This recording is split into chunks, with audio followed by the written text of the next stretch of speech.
पूरी विनम्रता के साथ स्वीकार करते हैं जनता का निर्णय सर माथे पर। मैं भारतीय जनता पार्टी को इस जीत के लिए बहुत बहुत बधाई देता हूं। दिल्लीते कांग्रेस आपेर भोट भागेर पुरोपुरी फसल तुल्ल बीजेपी। सुषमा स्वराजेर पर আর কোনো মুখ্যমন্ত্রীকে বাছাই করার সুযোগ পায়নি বিজেপি। 27 বছর পর সেই আক্ষেপ মিটল গেরুয়া শিবিরের। কেজরিওয়ালের বিরুদ্ধে ওঠা আবগারি দুর্নীতি, দিল্লির দূষণ সহ একাধিক ইস্যুকে সুচতুর কৌশলে প্রচারে তুলে ধরে বিজেপির গেম চেঞ্জাররা।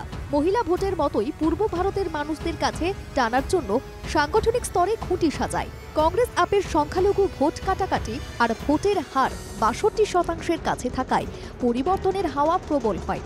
আপের অভিযোগ, প্রতিষ্ঠান বিরোধী হাওয়া আর প্রশাসনিক যন্ত্রকে কাজে লাগিয়ে ১.৫ দশক পর দিল্লি বিধানসভায় একক সংখ্যাগরিষ্ঠতা পেল কেন্দ্রের শাসকরা। একসময় যে বিজেপি তৃণমূল কংগ্রেস ও আম আদমি পার্টিকে খয়রাতির রাজনীতি বলে কটাক্ষ করত, সেই বিজেপি এখন ডোল পলিটিক্সকেই হাতিয়ার করায় সমালোচনার মুখে। প্রতিশ্রুতির চমকের তালিকায় দেখা যায় মহিলা মন জয়ের আপ্রাণ চেষ্টা করা হচ্ছে। ম্যানিফেস্টোতে বলা হয়, বিজেপি সরকার গড়লে মহিলা সমৃদ্ধি যোজনার মাধ্যমে প্রতিটি মহিলাকে ২৫০০ টাকা দেবে। একই সঙ্গে দরিদ্র মহিলাদের ৫০০ টাকায় এলপিজি সিলিন্ডার সরবরাহ করা ও গর্ভবতী মহিলাদের ২১,০০০ টাকা অনুদান প্রদানের প্রতিশ্রুতিও দেয় পদ্ম শিবির। প্রবীণদেরও পদ্মের ছত্র ছায়ায় আনতে ২৫০০ টাকা পেনশন দেওয়ার কথা ঘোষণা করা হয়। জনমোহিনী রাজনীতির মাধ্যমে মোদি ব্রিগেড কিস্তিমাত করল বলে পর্যবেক্ষকদের অভিমত। ১.৫ দশক পর জনমোহিনী রাজনীতির জাদু দেখালো বিজেপি।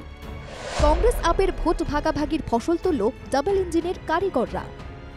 ৭০ আসনের বিধানসভায় নিরঙ্কুশ সংখ্যাগরিষ্ঠতা নিয়ে ক্ষমতায় ফিরল পদ্ম। হাত শূন্য হলেও আপের যাত্রা ভঙ্গ করায় ইন্ডিয়ার শরিকরা দুষছে কংগ্রেসকে। ধর্মনিরপেক্ষ শিবিরের অনেকের কটাক্ষ, কংগ্রেস কি বদলা নিল হরিয়ানার? কেজরিওয়াল, মনীষ সিসোদিয়া হারলেও আপের মান রক্ষা করেছেন অতিশী মার্লেনা। রাজনৈতিক বিশ্লেষকরা বলছেন, যমুনার দূষণ থেকে দিল্লির দাঙ্গা সব ক্ষেত্রেই নিষ্ক্রিয় ভূমিকা নেন অরবিন্দ কেজরিওয়াল। তাই মানুষ আপের দিক থেকে অনেকটা মুখ ফিরিয়ে নেয়। অন্যান্য ক্ষেত্রে ব্যর্থ হয়েছেন, সেটা কাজ করেছে। এবং অরবিন্দ কেজরিওয়াল তো দেখুন মমতা বন্দ্যোপাধ্যায় নন, তিনি সংখ্যালঘুদের পাশে দাঁড়াননি।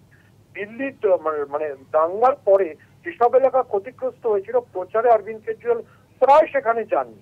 ফলে মুসলমান ভোট অরবিন্দ কেজরিওয়ালের থেকে সরে গিয়েছে। আবার যদি আপনি দেখেন যেটা পূর্বাঞ্চলীয় ভোট, অর্থাৎ মানে আমরা যেটা বলি বিহার এবং উত্তরপ্রদেশের উত্তরপ্রান্তের লোকরা, যারা দিল্লির ডেমোগ্রাফি অনুযায়ী দিল্লির মোট জনসংখ্যা প্রায় ৩০%, তারাও অরবিন্দ কেজরিওয়ালকে ভোট দেন। অরবিন্দ কেজরিওয়ালের কাছে কোন ভোটটা পড়ে থাকলো? মুসলিমরা ভোট দেননি, পূর্বাঞ্চলীয়রা ভোট দেননি, মহিলা ভোট এমনিতেই বিজেপির দিকে ঝুঁকেছিল, প্লাস কংগ্রেসের সঙ্গে কোনো জোট নেই। অরবিন্দ কেজরিওয়ালের পরাজয় অবধারিত হয়েছিল। কংগ্রেস অবশ্য এই অভিযোগ মানছে না। তারা পাঁচবাড়ি অধিবেশনের একলা চলন নীতি ত্যাগ করার কথা বললেও সেই দ্বিমেরুর রাজনীতিতেই বোধ শতাব্দী প্রাচীন দলটি। ফান্ড দেওয়া বন্ধ করে দেয়।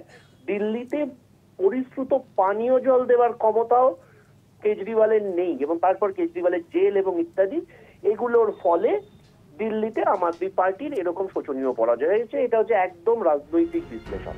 তাই দিল্লিতে মুখ্যমন্ত্রী পদে প্রবেশ সাহিব সিং না অন্য কাউকে বিজেপি বেছে নেয়, সেটাই আগামী দিনে লক্ষ্য করার বিষয়। এখন ডাবল ইঞ্জিনের সরকার করার পর প্রতিশ্রুতি পূরণ করাও গেরুয়া শিবিরের কাছে বড় চ্যালেঞ্জ। ব্যুরো রিপোর্ট, বাংলা জাগো।